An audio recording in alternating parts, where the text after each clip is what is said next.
So with part 3 of this Echoes of Prophecy of Dragons and Influence, we can go and start grinding out this progress task and obtain these rewards. You can, of course, if you got the money to spend, go to the event section and buy out the whole thing nice and quickly there for just 700 Zen. But you can, of course, go and do some storyline quests and also some repeatable quests, and we should be able to get that progress in no time at all. Keep in mind that all of this progress that you obtain, if you haven't completed the previous parts, for example, I haven't completed prophetic retellings, you can see that I am now obtaining currency as I complete quests for both this part and also the last part. But that will only work if you have bought out the premium tasks, if you have unlocked the premium part of the battle pass.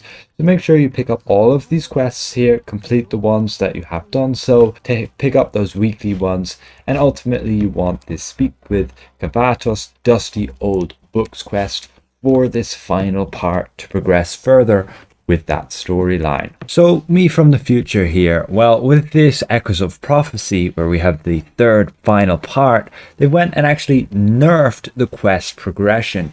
When you go and complete those quests that have those marks, you can see just there, you'll have a bunch of those from Protector's Enclave as well. And those quests will give you certain amounts of gold currency to progress along this bar. You can see I've grinded for quite a bit and I'm only just over 600. This is because the progression has been changed to this. You can see this is the currency sources. You get them from the gold quests, which used to give 120 and now only give 60.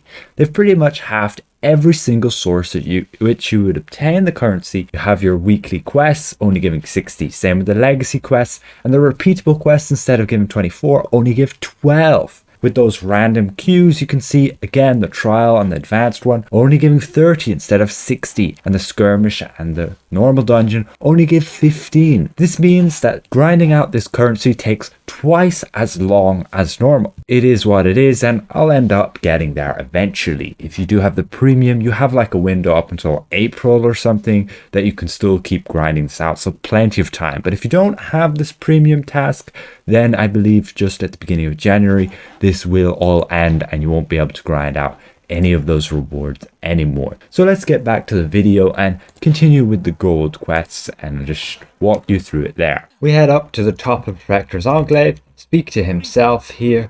He'll greet us and gives us a quest to continue on, and I guess we're going to have to teleport somewhere. Let's take out our signpost and we just have to enter in the Old Sage's shop. Those of you who are really new to the game won't actually know this place because there's no reason to head here. Little library upstairs, and we go and dig out this book, I guess. We pick it up, read it, and that's the quest completed, and we return back to Elminster and hand in the quest, gaining that currency. We gain 60 of it for that quest, which is a little bit odd though, because usually we would obtain 120 instead. But now we gotta go and travel, open our map, and make our way to this, I guess, new area. I assume they're just reusing a bit of that old map. We have Gleister here. Okay, never mind, it's a different bronze dragon. And we pick up that quest, speaking to her, and she wants us to stop a few resurrections. So we just gotta head to different areas. First, Ebon Downs, and tediously make our way through the entire map until we finally get to this place where we have to stop some resurrection of an old dragon. Once that's done, we gotta defeat this shade of the old dragon that once was. Shouldn't be too hard here, should be soloable, not like a heroic encounter where you need many people, and there we have it. And that is the resurrection prevented. Next stopping point, Icefire Peak. And again we do the same story here, again defeating the shade of the dragon that once was. Keep in mind there'll be a lot of people, and if you don't get a significant hit in, well, you don't get the credit and you gotta wait. Make sure you kill off these resurrectionists, and once that's done you kill the dragon. You gotta do it in that order or you don't get any credit. And there we have it. Next stop is Neverdeath Graveyard, and same as before, stop the resurrection here, the shade of the dragon that once was, and we just kill it off. And that's the quest complete. And we just have to head back to Elminster's friend. Speak to the dragon herself. Finish that quest. It just gives us 60 again. So they've definitely reduced the amount these repeatable quests gives, which is a little annoying. Guess they had to do that for the last one, eh? And then we gotta head down to the Well of Dragons. We have to head all the way across the map to this direction, and we gotta kill High Priestess of Sam Master. Not too much hit points, and she's dead. Then we head to Neverdeath Graveyard. Then we have to read this scripture on the ground. We have to interact with that there. You can look at the sky. We read it aloud. And as this mini boss will spawn. Apparently not. We just had to kill the mini boss beforehand. And we can teleport out of here back to Elminster. We hand that in. It gives us another 60 of each. And we get the next quest where we just have to stop some cultist plans in the Well of Dragons. We enter into this area. We get pretty much the same map as we did before, and we just have to reach this inner sanctum, navigating our way past all of these cultists. We can just go and simply group them all up. You can see we have to get down to here, this blue circle. So we do have a long way to travel. Let's slot in that movement speed. And we finally make it there. I guess we gotta kill everything before we can enter the sanctum. Luckily, it seems everything didn't follow us. Enter in. Elminster will speak to us. We get a cutscene. Nothing too spectacular. I guess we gotta kill this high priest.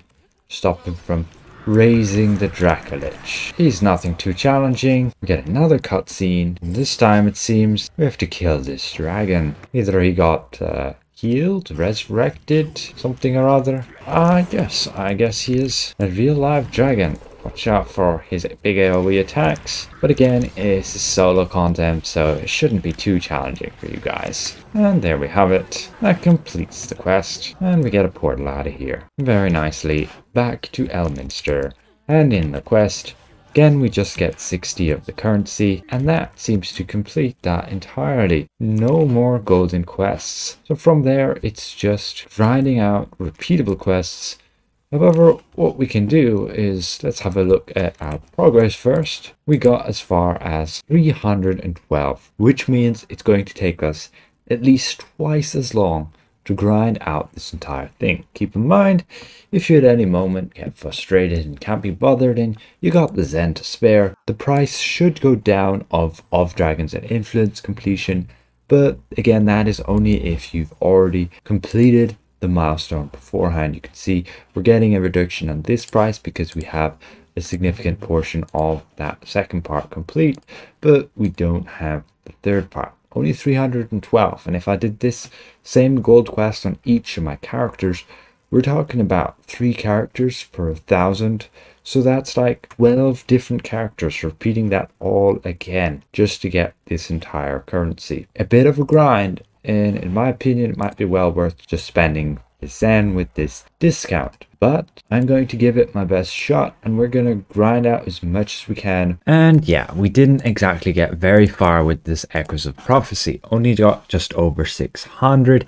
We still got to grind out a lot. It is taking at least twice as long as it did before, but it is what it is. At least they'll get me, I guess, coming back every day or so to grind out those random queues to at least get the currency there. That's all I can really suggest for you guys. Just make sure you do all those weekly quests.